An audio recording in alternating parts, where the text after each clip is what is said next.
15,000 का पोर्टफोलियो है, 13,000 का, और ओवरऑल एक अच्छा डिसेंट पोर्टफोलियो है। उन्होंने थोड़ा सा ज़्यादा ही एक कम्पैक्ट कर दिया है। दोस्तों मुझे पोर्टफोलियो देखने के बाद 2 से 3 चीज़ें एडवाइस देनी थी, इसीलिए मैंने वीडियो बना दी, वरना मैं मेल पे ही कर देता, बट आपको भी जानने के लिए ये इंपॉर्टेंट है। दोस्तों सबसे पहले तो इनका इन्वेस्टमेंट 12,000 का है, विच इज़ ग्रेट, एंड 3% का प्रॉफिट भी हो रहा है। बट दोस्तों देखो, अगर आप पोर्टफोलियो भेज रहे हो तो काइंडली मेंशन जितना भी आपसे इन्फॉर्मेशन हो सकती है। आप रिवील नहीं करना चाहते वो अलग बात है, बट अगर आप करना चाहते हो तो प्लीज़ डू इट, बिकॉज वो हेल्प करता है एक ऑडियंस को टारगेट करने में, ताकि आप अपनी एज बता रहे हो या फिर अपनी इनकम बता रहे हो या फिर अपना कैपिटल बता रहे हो, या फिर अगर आप बता रहे हो कि मैं कितना SIP करने को तैयार हूँ, सो आप एक डिस्क्रिप्शन लिख दोगे, that will help people to understand what is there in your portfolio, और उसके बाद ही मैं कुछ डिसीजन ले पाऊंगा। वरना हर एक एज ग्रुप के हिसाब से अलग अलग डिसीजंस रहते हैं, अलग अलग मेरी एडवाइस रहती है। सो आप वो कर सकते हो, क्योंकि मेरा व्यू एक 25 साल के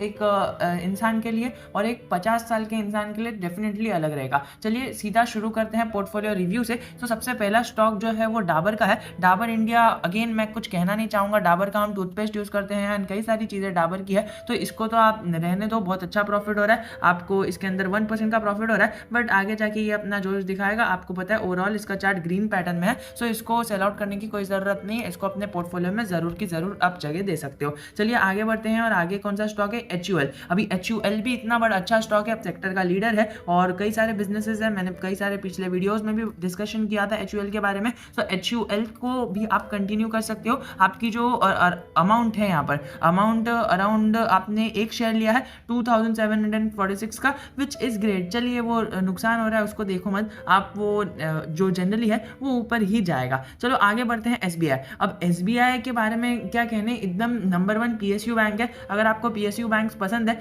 अगर प्राइवेट बैंक पसंद नहीं है, अगर आपको प्राइवेट बैंक्स पसंद नहीं है, तो आप PSU बैंक्स के जा सकते हो, और PSU बैंक्स में भी आपने एकदम सही ऑप्शन सिलेक्ट किया है। SBI is a great option for every PSU bank. आपने देखा PNB बैंक जो है वो PSU की सेकंड नंबर बैंक है, और PNB बैंक का जो ओवरऑल चार्ट पैटर्न है वो नेगेटिव ट्रेंड में है, एंड जो मेरे बेसिक पैरामीटर्स है उसमें वो फुलफिल नहीं करता है। वो जो रेड कलर का चार्ट पैटर्न है ना, वो आ जाता है, and then I don't like the stock. तो फिर SBI आपको पता है ग्रीन चार्ट पैटर्न है, तो आप SBI के साथ बने रह सकते हो। PSU का नंबर 1 बैंक है। बट अगर आपको मतलब अगर आप अगर बिगनर हो, मुझे नहीं पता कि आपने कुछ डिस्क्रिप्शन नहीं दिया है, बट अगर आप एक बिगनर हो और अगर आप एकदम अच्छा सेफ बैंक जाना चाहते हो, मतलब आप कंफ्यूज हो कि मैं PSU बैंक जाऊँ, मतलब सरकार वाली गवर्नमेंट बैंक जाऊँ या फिर प्राइवेट बैंक जाऊँ, तो आप अपने सर्विस के हिसाब से देख सकते हो आपको कौन सी एज अ कस्टमर बैंक अच्छी लगती है, उसके हिसाब से जा सकते हो। आप कंपेरिजन कर सकते हो SBI वर्सेस HDFC में, फिर दोनों में से कोई भी एक स्टॉक सिलेक्ट कर सकते हो, दोनों ही अपने सेक्टर के लीडर है। चलिए आगे बढ़ते हैं निपॉन एसेट मैनेजमेंट में। सो ये कंपनी के अंदर पोटेंशियल है आगे जाने का, और आपने प्राइस भी अच्छी प्राइस पर लिया है, सो मैं तो यही कहूँगा कि कंटिन्यू करते रह सकते हो।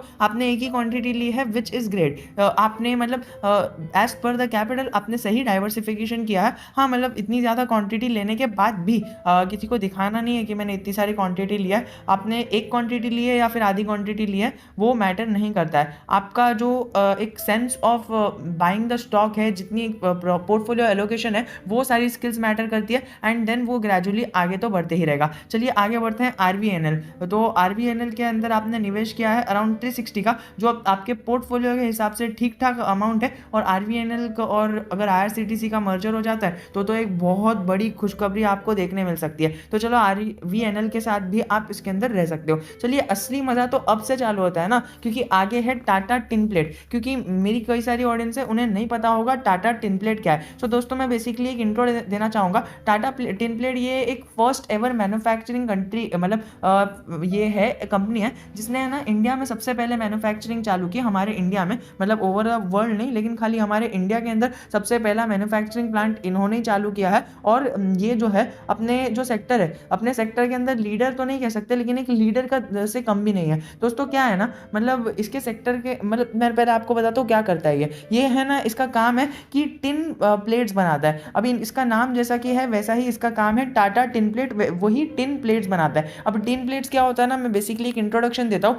जो अभी फॉर एग्जांपल आपने स्टील का एक रॉड लाया है या फिर स्टील का आपने गाड़ी के लिए दरवाजा बनाया है, आप गाड़ी बनाते हो, टाटा मोटर्स के अंदर गाड़ी लगती है, या फिर टाटा स्टील है ना, टाटा स्टील के अंदर कितने स्टील के रॉड्स लगते हैं, ऐसी शीट्स लगती है। तो वो शीट पे है ना पानी चले जाए या फिर करोजन के हिसाब से है ना वो शीट की जो स्टील है वो स्टील खराब हो जाती है। तो स्टील को प्रोटेक्ट करने के लिए उस पर पेंट तो हम कर नहीं सकते बोर्ड के जैसा, तो हम क्या करते हैं उसके ऊपर है ना टिन प्लेट लगाते हैं। अभी टिन प्लेट है ना अलग अलग चीज़ के लिए अलग अलग आती है। अभी टिन प्लेट स्टील के लिए अलग आती है, जिंक के लिए अलग आती है, फिर एल्यूमिनियम के लिए अलग आती है। तो इसके हिसाब से अलग अलग टिन प्लेट्स आती है। तो टाटा स्टील के प्रोडक्ट्स को, आपको पता है Tata steel is the number 1 leading company in steel in India and कई सारे उसके पुरस्कार भी मिले हैं। तो टाटा स्टील का जो प्रोडक्ट बनाते हैं वो स्टील बनाता है, लेकिन स्टील अगर करोड़ हो गया पानी की वजह से तो उनका तो पूरा माल खराब हो जाएगा ना। तो उनके माल को प्रोटेक्ट करने के लिए जो एक सोल्यूशन है वो ये है कि हमें ना उसके अंदर जो स्टील है उसके ऊपर हम एक शीट चिपका देंगे, जिसके चिपकाने से वो एंटी करोड़ हो जाएगा और वो करोड़ नहीं होगा, वो रस्ट नहीं होगा, उसमें जंग नहीं चढ़ेगा स्टील में। वो स्टील का अलग तरह का जंग चढ़ता है और वो नहीं चढ़ेगा, स्टील एकदम साफ रहेगा। तो वो करने के लिए टाटा स्टील ने एक सब्सिडरी कंपनी बनाई, मतलब टाटा स्टील ने एक छोटी कंपनी बनाई और वो छोटी कंपनी को काम दे दिया कि भाई अभी तू मेरे लिए टिन प्लेट बनाना। तो tin plate Tata tin plate बनाती है, वो टिन प्लेट बनाकर हमारे टाटा स्टील को देती है एंड देन टाटा स्टील के ऊपर स्टील्स के उसके जो गुड्स है उसके ऊपर स्टील के शीट्स लगते हैं and then the product is good to go in the market. So इस तरह से इसका रेवेन्यू और टाटा स्टील का भी आता है और टाटा टिन प्लेट का भी आता है and over the period of time इसने अच्छा परफॉर्म किया। I would suggest you to be in the stock. अभी दोस्तों इसके कुछ हिस्ट्री की बात कर ले तो कैसा है ना इसकी हिस्ट्री, इसका ये अपने सेक्टर में 3rd नंबर पर है। लेकिन दोस्तों अगर देखा जाए मतलब ये तो पेपर पे 3rd नंबर पर है बट मार्केट में नंबर 1 है। क्यों बताओ? क्योंकि इसका जो कॉम्पिटिटर है वो सबसे पहला जो कॉम्पिटिटर है, मतलब इसका जो मार्केट लीडर है इस सेगमेंट पे, वो मार्केट लीडर है हिंदुस्तान जिंक, फिर सेकंड मार्केट लीडर है हिंदुस्तान कॉपर और 3rd मार्केट लीडर है टाटा टिन प्लेट। तो दोस्तों क्या है ना, हिंदुस्तान जिंक जो है वो जिंक बनाता है एंड वो टिन प्लेट बनाता है स्पेसिफिकली फॉर जिंक। तो वो जिंक के सेक्टर में एक नंबर 1 हो गया। जो टिन प्लेट मतलब टिन प्लेट का ओवरऑल सेगमेंट देखा जाए तो हिंदुस्तान जिंक पहले आएगा, हिंदुस्तान कॉपर पहले आएगा, सेकंड आएगा, फिर टाटा टिन प्लेट 3rd आएगा। लेकिन अगर हम पर्टिकुलरली टिन प्लेट के सेगमेंट के अंदर जाके झांक के देखें, मतलब ये टिन प्लेट का सेगमेंट है, इसके अंदर भी बहुत छोटे छोटे सेक्टर्स है। जिस तरह से ये स्टील का सेक्टर हो गया, ये हो गया हमारा कॉपर का सेक्टर, ये हो गया जिंक का सेक्टर। तो जो स्टील का टिन प्लेट बनाता है वो उसके अंदर सबसे ऊपर टाटा टिन प्लेट है, और जो जिंक का टिन प्लेट बनाता है वो है हिंदुस्तान जिंक, और जो कॉपर का टिन प्लेट बनाता है वो है हिंदुस्तान कॉपर। तो इस तरह से जो टिन प्लेट के सेगमेंट के अंदर जो एकदम बेसिकली मार्केट लीडर है वो टाटा टिन प्लेट है, और ये एक स्टॉक अच्छा है। आपने जो अपने अलोकेशन है अपने कैपिटल का वो भी बहुत ही अच्छी तरह से किया।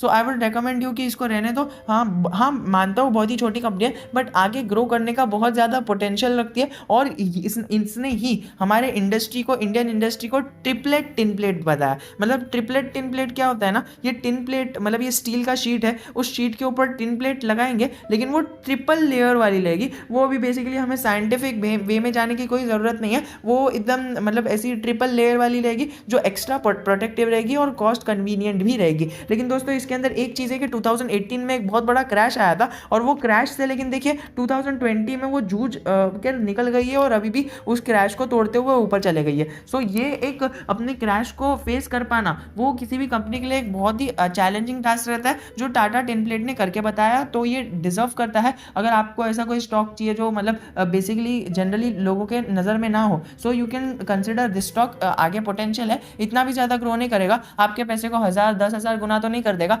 लेकिन इसके अंदर पोटेंशियल है आगे बढ़ने का, दुगना तो कर ही सकता है। चलिए आगे बढ़ते हैं जोमेटो के बारे में। अब दोस्तों देखो जोमेटो का ऐसा सीन है ना कि जोमेटो को कुछ मतलब देयर आर 2 कम्युनिटीज़। पहली कम्युनिटी जोमेटो को पसंद करती है, दूसरी कम्युनिटी नहीं पसंद करती है। अभी क्योंकि वी आर जस्ट प्रेडिक्टिंग है ना, जो नहीं पसंद करती है वो खराब है क्या? नहीं दोस्तों, ऐसा नहीं। वो जो नहीं पसंद करती है उसके भी अलग व्यू है और जो पसंद करती है उसके भी अलग व्यू है। अभी हर एक को right to freedom of speech है और फ्रीडम ऑफ एक्सप्रेशन है। अब स्टॉक मार्केट में यही तो खेल है, किसी को नहीं पता रहता आगे क्या होगा, लेकिन जो अच्छे से एक्सप्रेस करता है वही आगे जाता है। इनका कहना, पहले लोगों का कहना है कि ये प्रॉफिट नहीं दिखा रहा है तो खराब है, और दूसरे लोगों का कहना है कि आगे प्रॉफिट दिखाएगा तो अच्छा है। तो दोस्तों मेरा तो पर्सनली यही मानना है कि ये अभी तक प्रॉफिट नहीं दिखा रहा है, so I am not in the stock and the position to buy the stock. But still अगर ये प्रॉफिट अपने पोर्टफोलियो में दिखाना, जो बैलेंस शीट है उसमें दिखाना चालू कर देगा, so I will definitely consider this stock because this is a gold mine. And मैं कंक्लूड तो नहीं करना चाहूँगा कि गोल्ड माइन है या नहीं, वो तो आगे जाके ही पता चलेगा। बट फ्रॉम माई साइड ये अगर प्रॉफिट दिखाएगा so I will buy this share, and वो मेरे लिए तो एक गोल्ड माइन से कम नहीं होगा। चलिए आगे बढ़ते हैं। Aptus value housing. अब देखिए हाउसिंग फाइनेंस जो है, हाउसिंग फाइनेंस के अंदर है ना, मुझे ये एप्टस वैल्यू हाउसिंग ने चौंका दिया, क्योंकि देखिए हाउसिंग फाइनेंस की अगर आपको इतना मतलब आप पहले खुद को डिसाइड करो कि आप एक मतलब आप एक रिस्की ट्रेडर हो जो रिस्क लेता है, या फिर एक इन्वेस्टमेंट मतलब एक रिस्क वाले हो, आपको रिस्क लेना पसंद, ज़्यादा लेना पसंद है या फिर रिस्क कम लेना पसंद है। मतलब आपके अपने ये जो 700 रुपये है इसको रिस्क ज़्यादा रख सकते हो या फिर रिस्क कम लेना पसंद है। अब दोस्तों अगर आपको रिस्क ज़्यादा लेना है ना, तो रिस्क ज़्यादा लेना है तो उसके साथ रिवॉर्ड भी ज़्यादा मिलेगा, और वो लेना है तो एप्टस वैल्यू हाउसिंग के साथ जा सकते हो। मैं ये नहीं कह रहा कि कंपनी खराब है, लेकिन मुझे एप्टस वैल्यू हाउसिंग ने चौंका दिया, क्योंकि देखिए ये इंडिया बुल हाउसिंग फाइनेंस और हमारा पीएनबी हाउसिंग ये दोनों के ऊपर है। मतलब हाँ, मतलब ये तो HDFC housing finance, LIC housing finance और आवास फाइनेंशियर से नीचे है। मतलब सबसे टॉप पे जो हाउसिंग फाइनेंस पे पोजीशन हासिल किया है वो एचडीएफसी का है,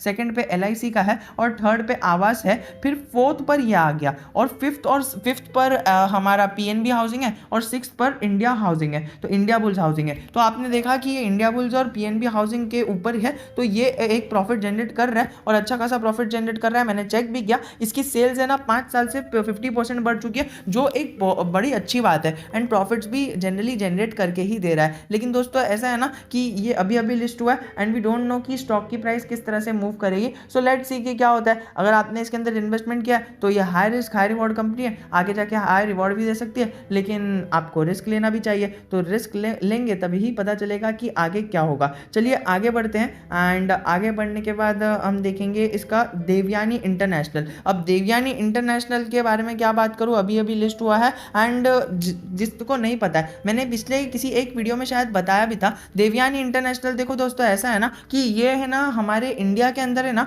655 स्टोर्स है पूरे 155 सिटीज़ में। मतलब इसके पास 655 स्टोर है और दुकानें हैं 155 सिटी में, वो भी इंडिया के 155 सिटी में। बहुत ही बड़ी चीज़ है, सेक्टर का लीडर है। सेकेंडली अगर हम बात करें हाईएस्ट आउटलेट्स है पिज़्ज़ा हट के, केएफसी के और कोस्टा कॉफ़ी के, ये बड़े बड़े कंपनीज़ के, बड़े बड़े ब्रांड्स के इसके पास सबसे ज़्यादा आउटलेट्स हैं इंडिया में। और जो है ना ये QSR का लार्जेस्ट ऑपरेटर है। अभी QSR जिनको नहीं पता, मैं एक शॉर्ट में बता दूं, क्विक सर्विस रेस्टोरेंट होता है। अभी रेस्टोरेंट के अंदर क्या होता है ना, हमें लाइटनिंग करनी रहती है, हमें इलेक्ट्रिसिटी बिल आता है, हमें मेंटेनेंस चार्ज आता है, हमें सारी चीज़ों को मेंटेन करना रहता है, वेटर्स रखने पड़ते हैं, फिर वो वॉशर्स रखने पड़ते हैं, फिर बाद में साफ करना पड़ता है, क्लीनर रखना पड़ता है, बहुत सारी कॉम्प्लिकेशंस रहती है। लेकिन अभी ये नया कॉन्सेप्ट आया क्विक सर्विस रेस्टोरेंट, जिसके मदद से ही हमारे जोमेटो ने एक बहुत बड़ा मुकाम हासिल किया है, एंड आगे वही उस पर प्लान करते हुए ये अपने रेवेन्यू को बढ़ाने की कोशिश कर रहा है। क्विक सर्विस रेस्टोरेंट है ना all over the world quickly grow हो रहा है। अभी क्विक सर्विस रेस्टोरेंट क्या होता है ना, पहले आपको एक बड़ी बिल्डिंग चाहिए होती थी, उसके अंदर रेस्टोरेंट चाहिए होता था, बहुत सारी मैनेजमेंट चाहिए रहती थी। बट अभी क्विक सर्विस रेस्टोरेंट के अंदर क्या होगा, एक जगह रहेगी, एक छोटी सी एक किचन रहेगा, आपको खाली ऑर्डर देना है, वो ऑर्डर यहाँ पर आएगा और यहाँ पर बनकर आपके घर पर डिलीवर हो जाएगा, या फिर एक जगह रहेगी छोटी सी, उधर खाने के लिए आपको जगह रहेगी। इतना कुछ वो नहीं रहेगा। यही क्लाउड किचनिंग का नाम आपने सुना होगा, वही है क्विक सर्विस रेस्टोरेंट। तो ये एक बहुत ज़्यादा मतलब एक एडवांस चीज़ हो जाती है। और क्विक सर्विस रेस्टोरेंट को एक इस तरह से जानते हैं, एंड सेकेंडली इस तरह से भी जानते हैं। क्विक सर्विस रेस्टोरेंट आपको पता है डोमिनोज। सबसे पहले देखिए क्विक सर्विस रेस्टोरेंट, ये जो मैंने आपको बताया ये इवॉल्व वर्जन बताया। अभी कई सारे लोग जो 10-15 लोग देख रहे होंगे वो यही कह रहे होंगे कि क्विक सर्विस रेस्टोरेंट ये नहीं होता है, लेकिन दोस्तों क्विक सर्विस रेस्टोरेंट मैंने जो अभी आपको बताया वो इवॉल्व वर्जन बताया ऑफ क्लाउड किचनिंग। बट जो सबसे पहले बेसिकली लाया था ना वो डोमिनोज और मैकडी ने लाया था। तो वो क्विक सर्विस सर्विस रेस्टोरेंट क्या होता है ना, वो ये होता है कि आपको बर्गर खाना है तो पहले क्या होता था, आधा आधा घंटा वेट करना पड़ता था, बट अगर आप अभी मैकडी में जाओगे तो आपको बर्गर है ना 5 मिनट के अंदर आ जाएगा। तो वो लोग है ना इसको बनाकर रखते हैं, एंड ऐसा भी नहीं कि खराब होता है, वो क्विक के लिए हर एक चीज़ मैनेज होती है, and that is how a quick service restaurant look. आपको खाली जाना है एक जगह पर, एक रहेगा उनका स्टोर, उधर जाना है। KFC में भी आप जाओगे, आप खाली ऑर्डर दोगे, with in 5 minutes you will get your order. उसको कहते हैं एकदम क्विक सर्विस रेस्टोरेंट। लेकिन ये स्टार्टिंग का कॉन्सेप्ट था, अभी भी ये कॉन्सेप्ट बहुत ही वाइडली फैल रहा है, लेकिन अभी ये थोड़ा सा अपग्रेड हो चुका है, और अभी थोड़ा सा रेस्टोरेंट की जगह पर यहाँ पर ये लोग छोटा किचन कर रहे हैं। हाँ, मतलब ये दोनों तरीके अप्लाई होते हैं। अब देखते हैं क्या होता है, दोनों तरीके तो अप्लाई होते ही हैं, बट बेसिकली जो मुझे दोनों में से अच्छा तरीका लगता है वो ये लगता है। एंड दूसरा वाला तरीका भी अच्छा ही है, जिसको यूज़ करके मैकडी ने इतना अच्छा ग्रो किया है। चलिए ये कहानी कभी बाद में सुनेंगे, लेकिन क्विक सर्विस रेस्टोरेंट के अंदर ये काम करता है, मतलब इसके पास सबसे ज़्यादा क्विक सर्विस रेस्टोरेंट्स है, और वो क्विक सर्विस रेस्टोरेंट मतलब KFC के और पिज़्ज़ा हट के और कोस्टा जो कॉफ़ी है, इनके आउटलेट सबसे ज़्यादा है। तो देवयानी इंटरनेशनल के अंदर भी आपने अच्छी पोजीशन बनाई है, आपका प्रॉफिट भी अच्छा हो रहा है, so you can continue in this stock. अब चलिए टीवी ब्रॉडकास्ट के पास चलते हैं। अब तक जो आपने शेयर्स लिए ना, वो एक अच्छे multi bagger shares, can be multi bagger in the future, वो सिलेक्ट किए, लेकिन अभी जो ये शेयर है ना, ये शेयर मुझे डाउट लगता है कि आगे नहीं बढ़ेगा। एंड ये मेरा व्यू है, पर्सनल व्यू है, सबका व्यू अलग रह सकता है, but according to me, if you ask me, मैं तो अपने पोर्टफोलियो में इस शेयर को ज़रा भी जगह नहीं देता। आप इसका मैक्सिमम चार्ट पैटर्न देखो तो उसने गिरावट में चांस दिया है। एंड सेकेंडली अगर हम देखें तो ओवरऑल सबसे पहला पैरामीटर यही रहता है, मैक्स चार्ट पैटर्न अगर लाल निशान में नीचे की तरफ है, बहुत गिरा हुआ है, तो उसके अंदर एंट्री लेनी ही नहीं होती है। अब देखिए TV18 के बारे में मैं आपको 2 से 3 चीज़ें बता देता हूँ। 2 से 3 चीज़ें के अंदर सबसे पहली जो चीज़ आती है ना, कि इसने ओवरऑल हमेशा से हमें है ना एक ऑपरेटर का गेम देखने मिला है। जब जिस दिन से at the very first day of the listing ये ऊपर गया, बहुत ऊपर गया, एंड देन ग्रेजुअली नीचे ट्रैक कर दिया गया, फिर इसके अंदर थोड़ी सी ट्रेडिंग हुई ऊपर जाके, फिर इस तरह का मूवमेंट है। अभी स्टॉक इस प्रकार में लाल निशान में नीचे की तरफ है। सो इस स्टॉक में मैं तो पोजीशन बनाना नहीं चाहूंगा। और अभी देखिए जो सेक्टर लीडर है, ये देखिए, ये है ना 5th नंबर पर है अपने पीयर्स के अंदर, इसके ऊपर 4 लोग और है, और ये 5वां नंबर का है पीयर्स, और सबसे ऊपर आपको पता ही है जी एंटरटेनमेंट है। और अभी अभी न्यूज़ आई है, 2-3 दिन पहले ही न्यूज़ आई है कि जी एंटरटेनमेंट और सोनी, ये लोग दोनों का टाई अप हो रहा है। अब दोस्तों सोनी जैसा बड़ा ब्रांड और जी एंटरटेनमेंट जैसा बड़ा ब्रांड, जब ये लोग दोनों टाई अप करेंगे, अभी बेसिकली मेरे घर में ही एक जी सिनेमा करके या फिर क्लासिक करके ऐसी एक चैनल चल रहा था, तो जी एंटरटेनमेंट का भी बहुत सारे चैनल्स हैं, एंड सोनी का तो आपको पता ही है, जो बेसिकली यूट्यूब पे 4 चैनल्स हैं, जिसको एक मतलब रूबी प्ले बटन मिला है, नहीं 2 ही चैनल है, एंड उसमें से एक प्यूडीपाई का है एंड एक सोनी टीवी का है। तो आपने समझ गए सोनी टीवी की कितनी बड़ी वाइड रेंज ऑफ डिमांड है। तो सोनी टीवी एंड जी का टाइप होगा, TV18 कहीं नहीं गया, और ये जो पीयर्स है ना, ये सब मतलब एक क्रश हो जाएंगे एक तरह से। तो आपको 5% का प्रॉफिट हो रहा है, you can book the profit and get out of the stock, और व्हाटएवर यू वांट। ये मेरा एक ओपिनियन था, एंड मैंने अपना ओपिनियन रख दिया। आपका ओपिनियन क्या है मुझे कमेंट सेक्शन में ज़रूर बताना, I would love to know that. अब चलिए आगे बढ़ते हैं। ICICI प्रेमिक जो है, ये फ्यूचर टू फ्यूचर, ये जो एक ट्रेड है, तो इसके बारे में तो हम डिस्कस नहीं करेंगे, वो ट्रेडिंग के बारे में तो अभी जनरली इस चैनल पे कुछ होगा नहीं, बट देखते हैं आगे क्या होता है ट्रेडिंग से रिलेटेड। लेकिन आगे बढ़ते हैं। सो बेसिकली ये ETF है या ये क्या है, ये शो नहीं हो रहा है अच्छे से, लेकिन मैं कहना चाहूँगा कि ये ETF ही है, निफ्टी IT का, और ये ETF और ये दोनों ETF है, दोनों ये जो है ये दोनों ETF है। सो आई वुड से कि अगर आपको इसके अंदर वॉल्यूम ज़्यादा दिख रही है, so you can continue about this stock. And आपने इसका भी डिस्क्रिमिनेशन नहीं दिया कि मुझे इसके अंदर क्या करना है, मतलब आपको इसके अंदर लॉन्ग टर्म पोजीशन रखनी है ETF में, कि शॉर्ट टर्म रखनी है। ये सारे डिस्क्रिमिनेशन आप दोगे तो फिर ही मज़ा आएगा ना पोर्टफोलियो रिव्यू करने के लिए। But still if you don't want then it's okay to you, but खाली 5 मिनट लगता है टाइप करने के लिए, that will basically help you and me and even the audience who are watching the video, तो बेसिकली सबको help करेगा। So next time से if you want you can just send it to me. So आशा करता हूँ आपको video पसंद आया होगा। If you still have any doubt relating any stock, I am always just a comment away from you. And दोस्तों 20 minute का video देखने के लिए धन्यवाद। अगर आप अभी तक वीडियो में बने हुए हो, मैं आपसे एक रिक्वेस्ट करना चाहूँगा कि अगर आपको भी अपना पोर्टफोलियो एकदम फ्री में करवाना है रिव्यू, तो आप नीचे कमेंट में और पिन कमेंट में और डिस्क्रिप्शन में आपको एक ईमेल आ रहा होगा, उस ईमेल पे मुझे भेज देना और सारा डिस्क्रिप्शन लिख देना, एक के क्या है आपका बैकग्राउंड, सारी चीज़ें। So it will be very good for me to analyse your stock portfolio. और आपको पोर्टफोलियो रिव्यू के और भी वीडियोस मिल जाएंगे। अगर आपको ये वीडियो पसंद आया तो फिर बाकी सारे वीडियोस भी पसंद आएंगे। So do check all the videos. So तब तक के लिए जय हिंद, जय भारत।